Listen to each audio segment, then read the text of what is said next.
અમદાવાદ ન્યાય દ્રષ્ટિ સમાચારમાં આપનું સ્વાગત છે। અમદાવાદમાં 75 લાખ રૂપિયાની છેતરપિંડીનો એક ચોંકાવનારો કિસ્સો સામે આવ્યો છે। ખાસ વાત એ છે કે અહીં વિશ્વાસ જીતવા માટે અમદાવાદના જાણીતા જૈન અગ્રણી પૃથ્વીરાજ કોઠારીના નામનો કથિત રીતે ઉપયોગ કરવામાં આવ્યો હતો। ફરિયાદ મુજબ તેલંગાણાના રોહિતકુમાર જૈનને ચીનમાં હતા ત્યારે વોટ્સએપ પર સંપર્ક કરવામાં આવ્યો હતો। સામેની વ્યક્તિએ પોતાની ઓળખ પૃથ્વીરાજ કોઠારી તરીકે આપી અને અમદાવાદમાં આંગડિયા મારફતે 75 લાખ રૂપિયા મોકલવા જણાવ્યું હતું। વિશ્વાસમાં આવી ફરિયાદીએ 75 લાખ રૂપિયા કાલુપુર ખાતે આંગડિયા મારફતે મોકલી આપ્યા, પરંતુ રૂપિયા પહોંચ્યા બાદ સામેની વ્યક્તિઓના મોબાઈલ ફોન અચાનક બંધ થઈ ગયા અને સમગ્ર મામલો શંકાસ્પદ બન્યો। હૈદરાબાદમાં 0 એફઆઈઆર બાદ કેસ કાલુપુર પોલીસ સુધી પહોંચ્યો અને અમદાવાદ એલસીબી ઝોન 3એ તપાસ હાથ ધરી। તપાસમાં 2 આરોપીઓ ઝડપાયા છે અને તેમની પાસેથી 25 લાખ રૂપિયા રોકડા તથા 5 મોબાઈલ ફોન સહિત 25,52,000 રૂપિયાનો મુદ્દામાલ કબજે કરાયો છે। પોલીસ તપાસમાં આ કથિત છેતરપિંડી પાછળ હજુ અન્ય કેટલા લોકો જોડાયેલા છે અને જાણીતા વ્યક્તિના નામનો ઉપયોગ કરવાનો પ્લાન કોનો હતો તે અંગે તપાસ ચાલી રહી છે। રિપોર્ટર શરીફ ખાનચી, અમદાવાદ। 8/7/26 રોજ હૈદરાબાદથી એક એફઆઈઆર 0 એફઆઈઆર તરીકે રજીસ્ટર થઈ અને ટ્રાન્સફર થઈ અને કાલુપુર પોલીસ સ્ટેશનમાં રજીસ્ટર થવા માટે આવેલી હતી। સીપી સરની મંજૂરી લઈ અને આ એફઆઈઆર કાલુપુર પોલીસ સ્ટેશનમાં રજીસ્ટર કરવામાં આવેલી હતી અને એની અંદર પૃથ્વીરાજ કોઠારીના નામથી એક રોહિત જૈન કરીને ફરિયાદી છે, એમની સાથે 75 લાખની છેતરપિંડી આંગડિયા પેઢી મારફતે થયેલાની હકીકત પ્રસ્થાપિત થયેલી હતી। ફરિયાદી રોહિત જૈન છે, તેઓ જ્યારે ચાઇના હતા અને ત્યારે એમને હાલના આપણા ગુનાના અક્યુઝ છે મોડસિંહ, એણે ફોન કરેલો પૃથ્વીરાજ કોઠારીના નામથી અને તેમને પૈસા માટે એક જરૂરિયાત છે, 75 લાખનું એક આંગડિયું કરવાની જરૂર છે તેવું કહી અને રોહિત જૈનને વિશ્વાસમાં લઈ અને આ પૈસા ટ્રાન્સફર કરવાનું કીધેલું। જ્યારે ફરિયાદી એમના વિશ્વાસમાં આવી ગયા ત્યારે તેમણે કહ્યું કે હૈદરાબાદથી તેઓ અમદાવાદ આંગડિયું કરશે। આ વખતે જે મોડસિંહ છે એનો સાથીદાર જે બાબુલાલ જૈન તરીકે નામ ધારણ કરી અને આર ગણેશ આંગડિયું જે કાલુપુરમાં છે ત્યાં જઈ અને 75 લાખની ડિલિવરી લઈ લે છે અને ડિલિવરી લઈ અને ત્યાંથી નીકળી જાય છે। વચ્ચે એક બીજો પણ માણસ હોય છે અશોક જૈન। આ ત્રણેય નામ ડમી છે, પૃથ્વીરાજ કોઠારી, બાબુલાલ જૈન, અશોક જૈન, આ ત્રણેય નામો ડમી નામ છે અને ત્યારબાદ ત્રણેયના ફોન સ્વિચ ઓફ થઈ જાય છે અને આ રીતે ફરિયાદીને પછી પાછળથી ખબર પડે છે કે એની સાથે 75 લાખનું ચીટિંગ થઈ ગયું છે। આ ઓફેન્સ કાલુપુર પોલીસ સ્ટેશનમાં રજીસ્ટર થયા પછી ઝોન એલસીબી આને ડિટેક્ટ કરવામાં કામે લાગી ગયેલી। પીએસઆઈ રાઠોડ અને અમારી આખી એલસીબીની ટીમ આના ડિટેક્શનમાં મથતી હતી। એક નાની એવી ક્લુ મળેલી જેમાં જે આ પૃથ્વીરાજ કોઠારી છે એણે એની જે એમઓ હતી અને તે વખતના જે સીસીટીવી ફૂટેજ હતા આના ઉપર વર્કઆઉટ કરતા કરતા આઈડેન્ટિફાય થયેલું કે જે આ મુખ્ય આરોપી છે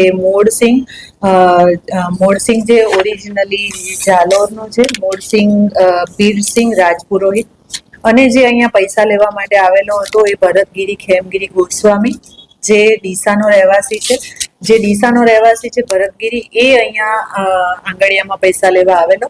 એને અમારી ટીમે અમદાવાદમાંથી જ પકડી લીધો અને ત્યારબાદ આ મોડસિંહનો વેરઅબાઉટ પૂછતા આ મોડસિંહ જે તે વખતે જોધપુર રાજસ્થાન હતો અને જોધપુર રાજસ્થાનથી પણ મોડસિંહને પકડી લેવામાં અમારી ટીમને સફળતા મળી છે। હાલ અશોક જૈન જેને નામ ધારણ કરેલું હતું, દીપુ નામનો આરોપી આ વોન્ટેડ છે। આ આરોપીઓની એમઓ એવી છે કે જીટો ફાઉન્ડેશન જે છે એક ખૂબ આગળ પડતું જૈન ગ્રુપ છે। આ ગ્રુપના નામો અને એના ઇવેન્ટ્સની ડિટેલ ગૂગલ ઉપર અવેલેબલ હોય છે। એમાંથી ડિટેલ લઈ અને ઇવેન્ટ મેનેજરનો કોન્ટેક્ટ કરીને કે જેની પણ ડિટેલ અવેલેબલ છે એનો કોન્ટેક્ટ કરી અને મોડસિંહ પોતે પૃથ્વીરાજ કોઠારી બની અને ફોન કરે છે અને ફોન કરી સામેના વ્યક્તિને વિશ્વાસમાં લઈ અને પૈસાની જરૂરિયાત છે એ પ્રમાણેની વિગત જણાવી અને આંગડિયું કરાવે છે અને એનો પોતે ઓપરેટ કરે છે રાજસ્થાનથી અને એનો આ સાગીર જે છે એ અહીંયા આવી અને અહીંયા અથવા જ્યાં પણ એની ડિલિવરી કરવાની હોય ત્યાં પહોંચી જાય છે અને ત્યાંથી પૈસા લઈ અને પછી આખી ગેંગ ગુમ થઈ જાય છે। આ જે મોડસિંહ છે એના વિરુદ્ધમાં ફક્ત ગુજરાતમાં અને પર્ટિક્યુલરલી અમદાવાદમાં 18 ઓફેન્સીસ રજીસ્ટર થયેલા છે, ઓફેન્સીસ એની વિરુદ્ધમાં મહારાષ્ટ્રમાં રજીસ્ટર થયા છે અને 2 ઓફેન્સ રાજસ્થાનમાં રજીસ્ટર થયેલા છે. આ ઓફેન્સ જે 75 લાખનો હતો, આટલો મોટો મુદ્દામાલ હતો અને શોધવામાં પોલીસને સફળતા મળી અને સાથે સાથે 25 લાખ કેશ આપણને રિકવર થઈ છે. હજી જે બીજા પૈસા છે એણે અમુક જગ્યાએ વાપર્યા છે અને અમુક એના લેણા ભર્યા છે. આ પૈસાની રિકવરી હજી બાકી છે. આ જે ભરતગીરી ગોસ્વામી પકડાયો છે એ ફક્ત મોડસિંહના કોન્ટેક્ટમાં રહે છે. જ્યારે મોડસિંહ એને કહે છે કે તું આ જગ્યાએ પહોંચી જા ત્યારે જાય છે અને જઈને પૈસાની ડિલિવરી લઈ આવવાનું એનું કામ છે. એટલે અમુક અમાઉન્ટ મોડસિંહ એને આપી દેવા માટે કહે છે, જેમ કે પર્ટિક્યુલર કેસમાં એને 6 લાખ રૂપિયા આપવા માટેનું કીધેલું અને 6 લાખ રૂપિયા એને આપેલું.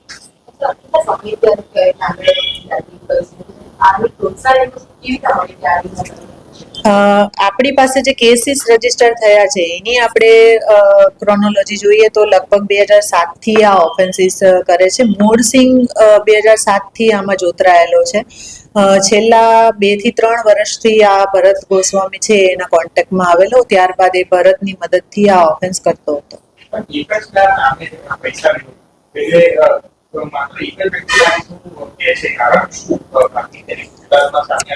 કારણ કે જે પૃથ્વીરાજ કોઠારી નામ છે ખૂબ ફેમસ નામ છે અને જીટોની સાઇટ ઉપરથી જે ઓથેન્ટિકેટેડ ડિટેલ અવેલેબલ હોય છે એ ડિટેલ લઈ અને વાત કરે છે. એની વાત કરવાની રીત જ ઓફેન્સ કરવાનો મેઇન પાયો છે અને આને આપણે એક ટાઈપનો સાયબર ઓફેન્સ પણ કહી શકીએ, કારણ કે આપણી એટલી બધી ડિટેલ અવેલેબલ હોય છે ઓનલાઈન, જેમાંથી નાની મોટી વાત જાણી શકાય છે અને એ વાતનો લાભ લઈ અને સામેનો માણસ ભરોસો કરી લે છે અને એટલો બધો શોર્ટ પીરિયડ હોય છે કે એ શોર્ટ પીરિયડની અંદર પૈસા ટ્રાન્સફર થઈ જાય છે અને પછીથી જ વ્યક્તિને ખ્યાલ આવે છે કે આ ચીટિંગ થઈ ગયું છે.